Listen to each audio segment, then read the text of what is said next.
It's Reality Check with Craig Price.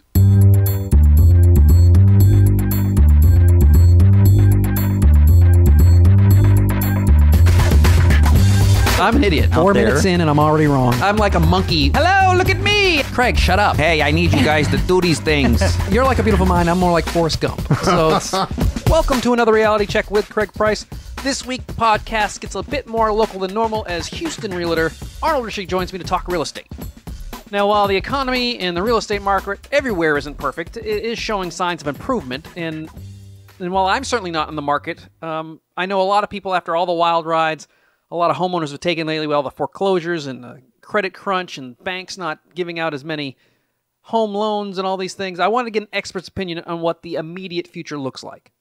But not only what the market looks like, but what's the point of an agent when there's so much information out there? I know a lot of people who are going on their own in foregoing an agent and buying their houses on their own. Is this a good thing? Is this a bad thing? Is this trend going to stay that way? Is it something that you should? What's the point of an agent? And I'll be honest with you, I'm fairly ignorant of the entire process.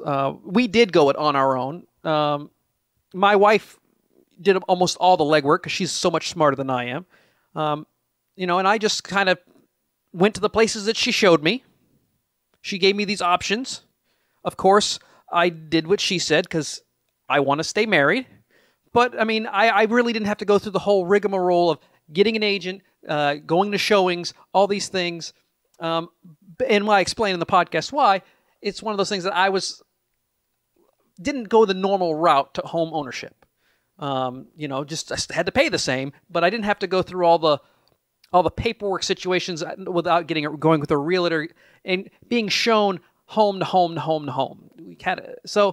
So Arnold answers a lot of those questions, but I do want to say that even though Arnold is a smart, straight-shooting guy, it's always wise to refer to someone in your local area to help out. So if you're not in the Houston area, you want to find out what laws might apply, because Arnold is here in Houston, Texas, so things may be different from where you are, and he certainly has great insights into the mystery that is buying a house. So that's why he's here.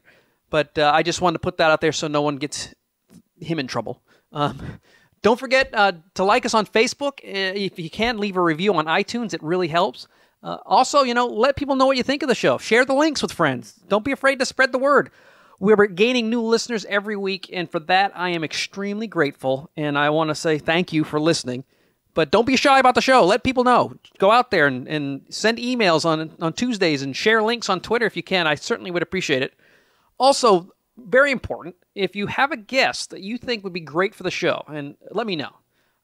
Email me, Craig at Speaker Craig Price, because I'm always looking for great guests to talk on all types of things. And so this is a pretty wide, it's like a buffet. This is a topic buffet. So there really is no topic off subject. If you know they're good and you want to hear more from them, let me know. Because I want great guests, and I want to make sure that the guests that I bring on, you want to hear from. And I know you want to hear from my next guest. So without any further ado, let me give you Arnold Richie.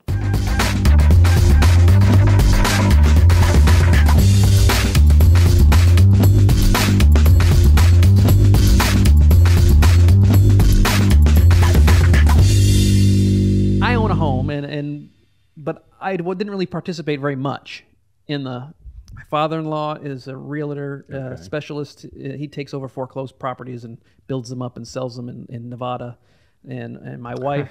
He's got his hands full. Well, he no longer does that. He did that. He doesn't. Yeah. He's retired now. I don't think he retired, on his own time frame. But and then my wife knows a little bit about it because she's obviously when she was younger, when she was like 18, 19, she worked for him and did some things. So for me, it was, is this nice enough for you? And I'm like, and I can live in a hole. Being a comedian and a former comedian and an actor. And a guy. And a guy. You have a couch. And it's comfortable enough.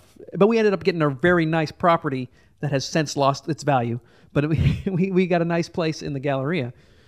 But it was one of those things where we didn't have to go through the normal process where, I just signed paperwork. So it really wasn't kind of a situation. You weren't the typical scared buyer. I was scared. I'm always scared when I spend anything more than $35, which is tough when I go out to eat. But it's still one of those things. But it's the number one. It's the largest thing you're ever going to buy in your life is a home, most likely. And so it's nerve-wracking, especially when you know you're on the hook for a lot of stuff. But I didn't have to go through the whole nervousness of negotiating and do this and that. You know, father-in-law It's a scary came in. process for most people. So tell me what's the situation of the housing market now today as we sit here in 2012?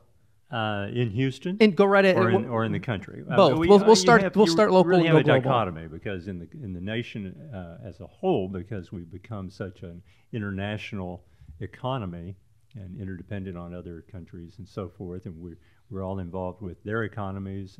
Obviously, our economy kind of crashed. I have my own views of why that happened. I don't believe it was all a matter of bad choices on the real estate market end or the mortgage end.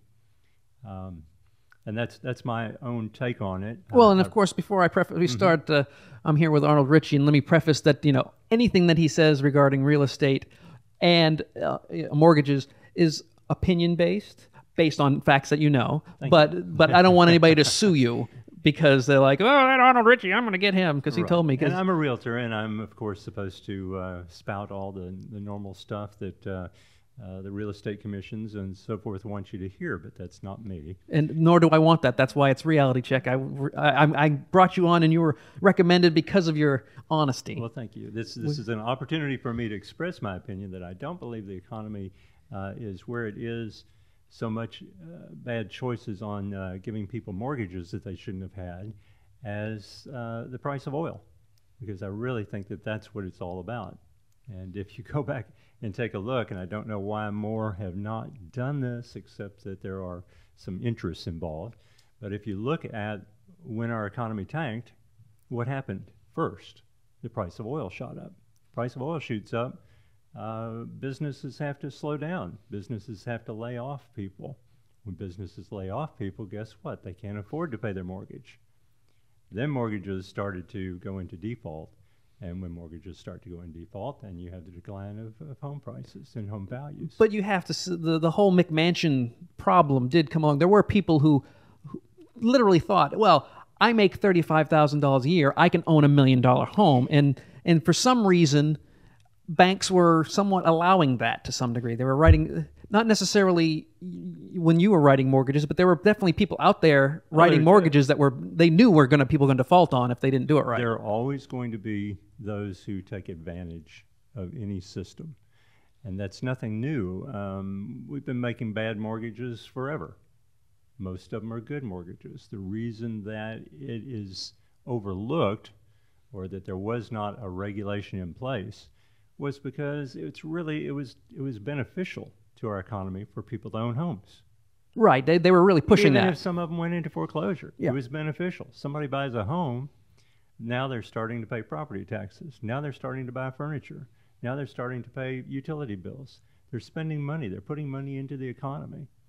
So there is a whole value to having someone own a home. And most people are going to try their level best to pay their mortgage. No. Well, yeah, and actually, you'll see a lot of stories on the news of people.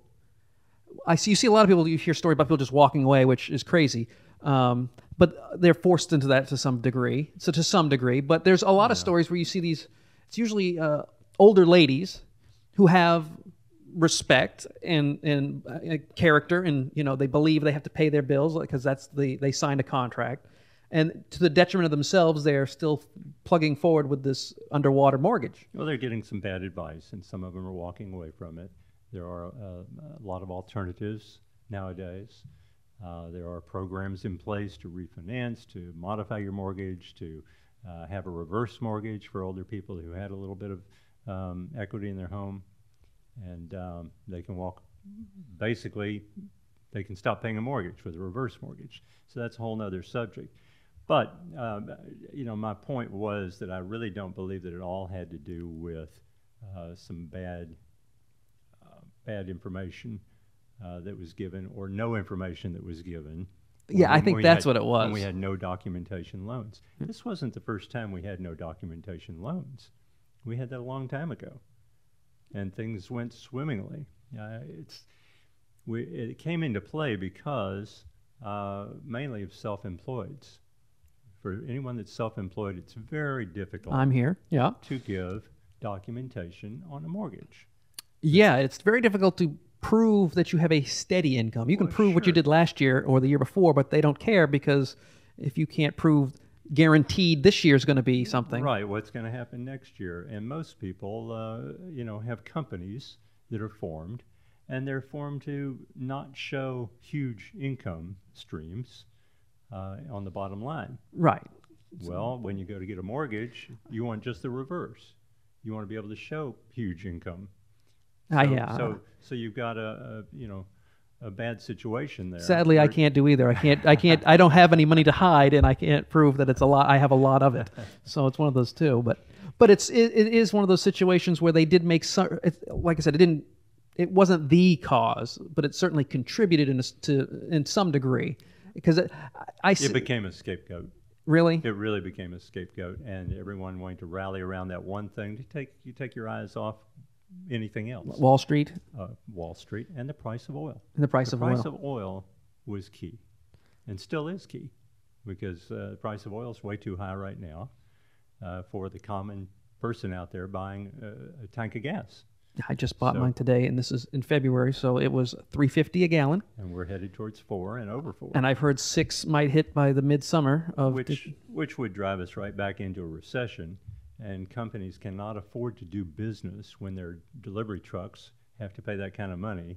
When the UPS trucks and FedEx trucks have to pay that kind of money, they have to raise their prices. The airlines have to raise prices. There's no way that it can work. So there are special interest groups involved, and it's unfortunate that it's a political game. Now, I've been hearing that one of the things that politicians have been saying is we should just let them foreclose and let the market hit rock bottom, which says to me that it hasn't hit rock bottom yet. Is that your opinion? Because I've heard that recently in the primaries. They were talking about they should have let people foreclose, let the housing market hit rock bottom so we can start growing and start fixing itself. The housing market has hit rock bottom as far as I'm concerned, as long as we don't go into another strong recession. So you think things should start improving as far as values? All over the country, the signs are that it's leveled off. Some housing prices in some markets have fallen a little bit, but that's because there's still foreclosures out on the market. They're getting eaten up quickly by investors. And we're here in Houston, we're in a particular market that really has not been nearly affected by it. No, and we almost gain because people come here looking for jobs and therefore add to our economy. we were recently named the most prosperous city in North America. Is that right? Well, there we are. We're immune right now. That doesn't mean we'll always be immune.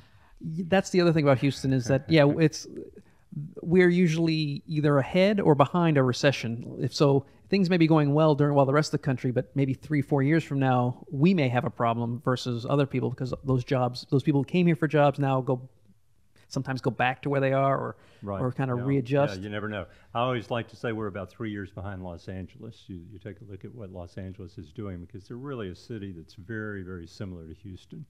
It's a large, sprawled out city, many cities within a city, and their economy is very similar. So I like to look and see what they're doing. They've been pretty good, rocking along not too bad. Their housing prices have gone down more than ours have, but they were inflated more than ours. Well, I was going to say the average home in California, not necessarily Los Angeles, but California is $500,000. Yes. I don't think that's completely exactly. accurate here. So if you look at it on a ratio basis, we're very similar. But Houston itself is very level on home prices. We've actually gone up. Our median home price has been going up a little bit, slightly. Our sales have gone up. Our inventory is down to almost normal levels. We're at 6.5 months right now of houses on the market, which 6 months is considered a normal market. Okay. So we're really in pretty good shape on the housing market. But sales have continued in Houston, largely because of investors buying up some cheap properties, but also because people moving in from other parts of the country. Remember, when they sell a house, even for a lot less than they thought they could in the Northeast, They come down here, and it's a bargain. Oh, well, that's the one thing I noticed is that I'm from the Northeast. So my parents, when they bought a house and it was $300,000 for a house, which I don't think they did because we didn't live in big houses. If you were to come to Houston and buy a $300,000 house, it would be like $1 million house there. You can just Correct. get so much for your money. Yeah. And I think that can sometimes happens where they overbuild. When I came back to Houston, I had moved away and I came back in 2003, and they were just building apartment buildings all over the place. And it's like, is that many people moved in? I mean, they should be thankful now because everyone who lost their house has now moved into the apartment buildings. And that's exactly why that happens. The apartment market, a multifamily market, they call that, as opposed to the single-family market, it goes just opposite. When people have to move out of homes, they've got to have apartments. So all of a sudden, everybody scrambles to buy and build apartments. There's going to come a time in the future when the apartments are going to go vacant again. Well, that's because they're able to raise the rents because it's the demand, and then at some point people can't afford to, or they want a home. There's a huge pent-up demand for homes still. When people get stable jobs, they're ready to go buy a home. We haven't changed that. The home ownership is still the best thing you can have. It's the place to raise a family. It's mom and apple pie. It's the American dream. And it's still the best thing going in the long run. Why we buy a home today is different than why we bought a home 5, 10 years ago. Because 10 years ago we said, oh, we'll buy it and in 5 years we'll be rich. Yeah, and I saw there was a lot of TV shows that were about flipping houses, and you'd buy 3 or 4 and flip them up and try to make more money. And I think that's how a lot of people got in trouble. Yeah, it became a big game. Big game of I'll buy a house, and in a couple of years I'll sell it, and I'll buy a bigger house, and I'll sell that, or I'll just buy a house and fix it up, and I can double my money. So it became instead of let me buy a home, raise my family, have a wonderful place to live, it became part of the stock market. Part of their revenue stream. It was a revenue stream, part of their investment. Now, you've been in the business for quite a long time. Mm-hmm. With the internet now, give me valid reasons, because I know there are some, but there's also other reasons why you don't need an agent or a broker, because it used to be 20 years ago, there was all the information was hidden. You guys had it all, and we didn't know what to do. But now... Excellent question. Well, thank you. And I've always told anyone that I worked with, you don't pay an agent to sell your home. That's not what you do. That's not what they do. You are hiring an agent to get to the closing once that house is under contract, because that's really our expertise. As you say, with the internet, very few people really need an agent to go out and find a home. You can surf the internet very easily, and you'll see just all the homes you want. And you pick them out, and you say, I'd like to see this one, that one, that one. You can drive out there and see it if you want, or you simply tell your agent, these are the ones I want to see. So that's a whole different thing than the agent. It used to be the agent would search for you, find homes that they thought you would like to see, and then contact you and say, I found this home for you. Let's go take a look at it. But again, do we need to, with information that's out there, because it's not just about where the houses are, but people can go online and learn how to negotiate and how to price and how to get that. What advantages will a person with an agent versus going on your own? Because like I said, people are usually trying to avoid paying that commission fee. Well, yes, that's true. You certainly, as a buyer, you certainly want to go with an agent. There's no reason for you not to go with an agent, because the agent is generally paid by the seller. Right. So as a buyer, you want to make sure you have your own buyer's agent. A buyer's agent can give you information that he may not be able to give you as a seller's agent. Give me an example. Well, seller's agent is the general way agencies have always worked, real estate agencies have always worked. You're a co-agent of the seller anytime you show a house, which means that if the seller says, I'd probably sell this house for a little less. He can't say that. You can't tell that to the buyer. Okay. You can't tell them things that are... Now, you've got to be fair to the buyer at all times. Right, but you don't want to leverage your. Exactly. You can't go over you can't step over that boundary. And I was just going to talk about that because one of the things that I was considering is if you're going to sell your home, so the best thing to do is if you're going to sell your home, is there a certain markup that if I'm a buyer and I know they're selling this place for 109,000.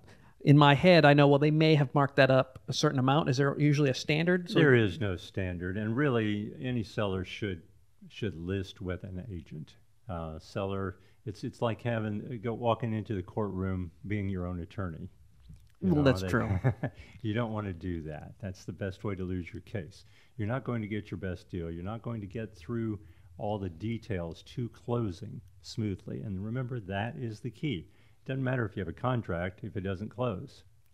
In fact, it's worse if you do have a contract and it doesn't close. You've just taken your property off the market for a good while you've gone through this process and have nothing to show at the end but some anger and a fight. So enlisting the aid of a proper real estate agent who's been in the business, knows the market, knows what it's all about, may not bring you a buyer. That agent, he's going to put it on the multiple listing service, which any agent out there can do, and buyers are going to find that home and they're going to come look at it. Somebody's going to bring a contract. Now starts the negotiations, and that's the key. Is just as you asked, is there a standard?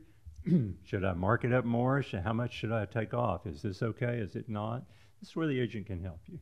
He can give you guidelines. He can show you what the comparables, what has sold, how it's sold, how much below your asking price, how much per square footage, what's your house like compared to the house that's right down the street that they might go look at.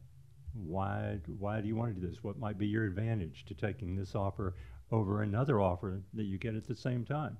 I mean, I might have two buyers here with contracts. Which one do I do?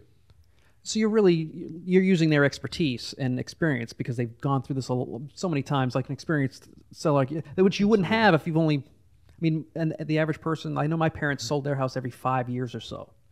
Now, if you do that, yeah, you may have gone through the process once, but things change in 5 years. Oh, absolutely. So what you thought worked in 1985 may not work in 1990, which may not work in 1995. So this is where the value of an agent comes through. We're required to take a lot of hours of education, and there's a reason for it. And most of it has to do with legal updates all the time, knowing what's going on. And you're certainly not shy with the thesaurus. Right. Because this is my big complaint about realtors is that they will say things to make everything look wonderful. Like waterfront property could mean there's a drainage ditch in front of your lot.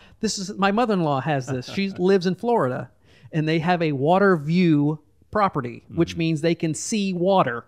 It's not a lake, it's a ditch.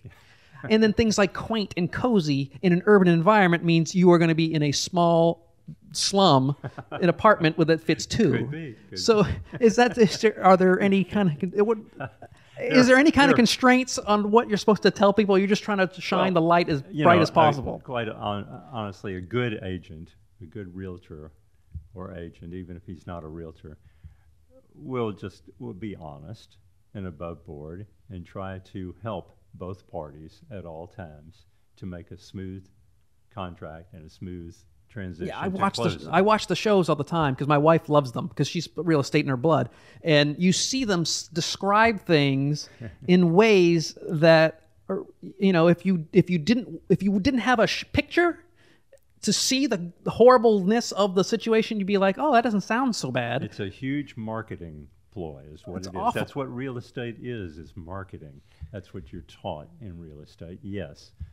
Especially with the large real estate companies. They all have their own ways of getting business. That's what it's all about. This is corporate America, and they are making money by getting business and getting clients and selling homes. So yeah, it's a big convention type thing where you go and learn how to use those warm, fuzzy words and bring it on. But that doesn't mean that everyone is like that. No. I really suggest for anyone, find a friend.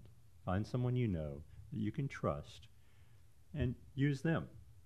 There are plenty of realtors out there. Oh yeah, it seems like everybody, especially in a down economy, everybody becomes a realtor. Not so much anymore. It's very difficult. Oh, now. has it become harder? A lot of hours you got to do.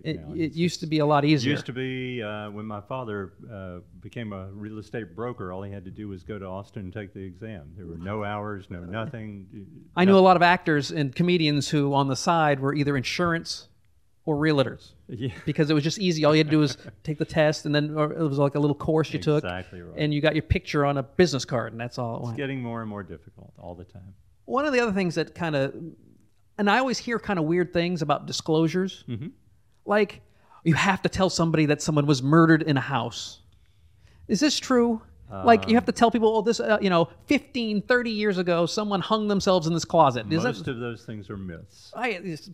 But you don't have. No, I didn't think so. No. Thank you for. You don't have to tell all those things. There are some things that have to be disclosed, and off the top of my head, I couldn't tell you, but there are a few things. But well, like there's water damage, or if there was flooding. Certainly physical. Yeah, things, but but I'm talking like someone died in the house. No, that doesn't. Because apparently ghosts are going to reduce the value. And you don't have to tell them about the ghosts in the kitchen that throw the knives. No, you don't have to do that. Unless, of course, there's actual blood oozing from the wall. Then you have to explain it that it's not ketchup. Yeah. Good, because that was always driving me crazy. Is that I would always hear that, and I'm like, urban myths. Well, first off, I'm not a person who believes in ghosts, so it's a ridiculous thing to even bring up. But you hear people say that you got to tell them that someone was died here years ago. You have to say if they killed themselves and it caused structural damage, maybe maybe divulge the structural damage. Yeah, you have to do that. And so one of the things that comes with that, as far as disclosures, is house inspections. Mm-hmm. Now you can actually waive that, but isn't that like horribly, horribly dangerous to waive a house inspection? I certainly, as a buyer, would not want to waive any inspections, and as an agent for a buyer, I would definitely advise them not to do anything like that. There are cases where a house is a tear down, and you're just buying it for lot value. Yeah, the land is more expensive. Obviously, you don't need to do it. On some of these foreclosures or short sales that are being done, where you have an investor go in. Explain a short sale, because I've never quite got that. I mean, I understand it sounds like they're just selling it at a huge discount just to get rid of it. Well, and what happens is a house that you bought for $200,000 is now worth $150,000. Oh, you've seen my mortgage. And you only have $10,000 equity to begin with, so you're now about $30,000 in the hole. Underwater, I guess. Underwater, it's called. So, and you can't afford to pay your mortgage anymore. One of the things that can be done is you can go to your lender and say, I'd like to do a short sale in my home. Now, that simply is the lender saying, okay, your house is worth $150,000, go sell it. And you will not owe the deficit. We'll let you simply sell it. We'll write off the difference. Now, you have to go through a major process for that? Instead of foreclosure. You go to the lender and you apply for it, and there's paperwork involved, of course. But it's much easier than the foreclosure process, which comes later on. Yeah, I'm very thankful that I don't have to deal with that anymore. Right. Our house is paid off. So good for you. It may not be the most financially sound thing that you can do, because I always get these financial people going, well, you could leverage this into that, and you could use the equity from your home to put new floors in and do this and do that. And it's like, yes, but they can also come and take my house by accident. Yeah. You see people, they make horrible foreclosure paperwork mistakes at the bank because they're so many. Has happened. I know people who had that happen, where at least they came and nailed something to the door. Wow. I mean, you hear stories where people come back and everything they own is gone. They went on vacation for a week and everything was taken by accident. Very scary. So I'm so paranoid, because I'm a negative person. I'm so paranoid that it's like I want to make sure I own as soon as I possibly can. It also reduces the interest. I think that's exactly what you should be doing. And along those lines, anyone who has not refinanced their mortgages should be doing it. Well, that's my next question. You lead right in. This is perfect. Former guest and friend of yours, Sean Thompson, puts in, and because I throw out on the internet when there's questions. Is going through refinance worth it? That was his question. He wanted to know, was it actually even worth it? All depends. Okay. It depends on what it's going to cost to do it. And what your situation is. If generally, if you can get an interest rate that is 1.5 to 2 points lower than, percentage points lower than what you have now, it's going to be worth your refinancing. Now, you're going to pay closing costs to do that. And any company that tells you that there are no closing costs, that's because those costs are now in your mortgage. They just rolled in. They're rolled in. It's a hidden cost, so to speak. There's nothing for free in the world. Really? I did not know that. They're in business to make money. So it's always interesting to me when people say, yeah, but my company said they're going to do it for me with no closing costs. Well, yeah. Well, okay. You just don't see it. So you're going to get a little bit of higher interest rate. It's like when than you walk. might otherwise. It's like when you walk in to buy a car and you say, "Well, this is the price," Right. and then it's not even close because there's tax, title, and license, and Sure. or they don't. Yeah, so because Smoke and mirrors. because I walk in when I buy a car, I'm like, "Look, this is the price I want to pay. This is what it's going to cost, and that includes tax, title, and license. If it's 1 penny more, I don't want it." So. But if you can get a refinance, and you can refinance even keeping your mortgage payments exactly the same, but you can lower the term on your mortgage by a number of years. So if you had a 30-year mortgage, you might go to a 20-year mortgage. You might go to a 15-year mortgage. You might even go down to a 10-year mortgage. We have all those options now. If you had a 15, you might be able to go to a 10. Stay exactly the same payment, and you've just reduced your house term by 5 years. You're going to own the house that much sooner. Does that make sense? Heck yeah. Sure. Yeah. So you should be doing it. The key there is, is my house payment going to stay the same, or maybe go up $10, and I can afford that to lower the term by 15 years? Wonderful. Do it. Do it now. The problem that most are facing out there is those who readily knew that they could refinance financially did it. No matter what. So all these people are out there who are thinking, because the economy has been where it is, that, oh, my credit's bad, I can't afford to do this, I'll never get approved for a mortgage. And that is just so untrue. If they just take the time and take one step at a time, most of the time they're going to get there. And they're going to be awfully glad. And most of it is just scare tactics. You hear horror stories on television and the news, so you just assume. No one ever actually calls up anybody and asks questions. They just see foreclosures and all over the place, and they go, well, I must not be able to get it. Well, look at the businesses we have involved in credit repair. Oh, what a scam that is. Right. There's tons of them out there. You have the guy on, on TV constantly, do you owe taxes for the last 10 years? That kind of stuff. Yeah. So everybody's, it's a scare thing going on. And everybody's worried, and they're going, well, I can never do that. It's just like, as you said, a friend of mine, Sean. Guest of the show. He was in the situation of not believing that he could go out and buy a home. And I didn't believe it until we actually were able to do the paperwork. I mean, it's one of those things where you just don't think about it because it seems like a big, scary thing. Exactly. But, find a friend that knows what they're doing and take it one step at a time, and you'll get there. Now, we only have a few more minutes left, and I really appreciate your time. What is the one thing that you wish people would take away when it comes to either their first home, they're getting ready to look for their first home, or they're just, in a situation where it's been a long time since they've actually bought a house, and so the market's kind of new. Is there a certain thing that you want them to be aware of, to be wary of? Well, there's two things. First of all, we're in a great situation right now for buying homes. This is the best time that's been in decades to buy a home. Our interest rates are down at under 4%.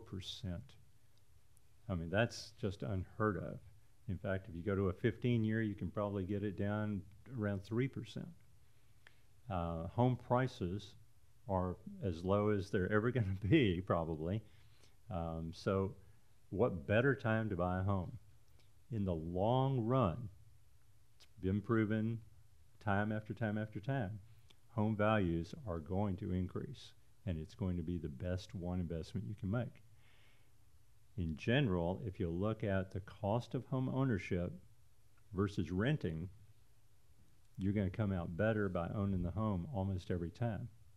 Unless you get a condo with a homeowners association. I'm sorry. Did I say that out loud? We're not going to go into homeowners. No, we can't because I'll just end up screaming and yelling. But renting can be one of those situations where it's usually, I always say that not everybody deserves a home just because they exist. Well, but that's true. if you can afford a home, then you can get a If home. you're in the but that's why they have situation apartments. where you are, where you would have normally been ready to buy a home, this is the time to do it. Don't sit on the sidelines waiting for anything else. This is the time to do it. If you've got a little bit of credit repair needed, go do it. It doesn't take much. You can get free credit reports. You can start repairing your credit yourself. You don't have to pay anybody to do it. You'll be amazed at how fast that gets done, and realize that everybody's in the same boat out there today. So things have changed a bit, and you shouldn't be so afraid to go in and give it a try. Well, Arnold, where can people find you if they want to just ask you some questions, or if they live in the Houston area? Well, if they live in the Houston area, they can come by anytime to my community theater right here at Upstage Theater. That's right. That's where we are again here, where Sean is. We're right here, and we're getting ready to open up the Beverly Hillbillies next week, so they can come out and see the Beverly Hillbillies. They can reach me through my email, which is a strange name. It's digout, D-I-G-O-U-T, at Comcast.net. They can reach me at 281-788-8962 anytime. And I'm happy just to talk to anybody and help them through it, whether they want to use me as a realtor or a mortgage loan originator or not at all, or just have some questions. I'm always happy to help. Well, I certainly appreciate your help today. And Sure. And if I had the money, I'd go out and get a house right this second. but maybe next year. Very good. Well, thank you, Craig.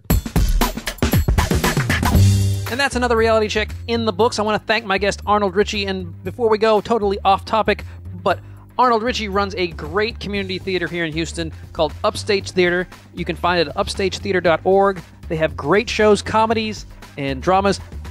What else is there? Comedies and dramas. But go, upstagetheater.org. We'll see you next week.